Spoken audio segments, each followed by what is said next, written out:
Mais que fait la police? Vous allez forcément vous poser la question à l'écoute du reportage de la correspondante d'Europe 1 à Marseille, Nathalie Chevance, lors de l'expulsion de squatteurs d'un immeuble des quartiers nord, des dealers, des trafiquants qui ont été délogés, non pas par les forces de l'ordre, qui étaient pourtant présentes, mais par les propriétaires eux-mêmes. Depuis un an, l'appartement de Véronique est squatté par un réseau de migrants albanais. Ils ont forcé la porte blindée au chalumeau, détourné l'eau et l'électricité, installé une famille albanaise qui paie 200 € de loyer aux placeurs. Mais aujourd'hui, la propriétaire qui a porté plainte en vain, soutenue par un voisin, tente de récupérer son bien.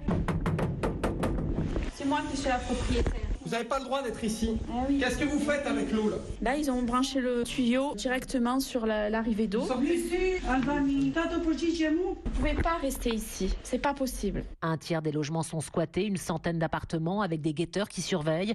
Le réseau a pris possession de certains bâtiments, comme le dénonce Johan Mahé, porte-parole des propriétaires. On a un réseau qui met des femmes dans les appartements. Il n'y a pas que de la prostitution, il y a aussi des trafics de métaux. Et ça fait des mois qu'on est en train de le dénoncer au pouvoir public, à la ville de Marseille, ou même à la police, et rien n'est fait. Donc les propriétaires se sont rebellés en disant on va se faire justice nous-mêmes. Moi j'ai demandé à ce que les propriétaires viennent non armés. Je sais que certains l'étaient. La police nous a laissé faire effectivement en nous mettant en garde à la moindre violence qu'on serait nous aussi embêtés. Bilan, une quinzaine d'expulsions sans effusion en attendant la prochaine opération des logements totalement hors la loi. Marseille, Nathalie Chevance, Europe 1.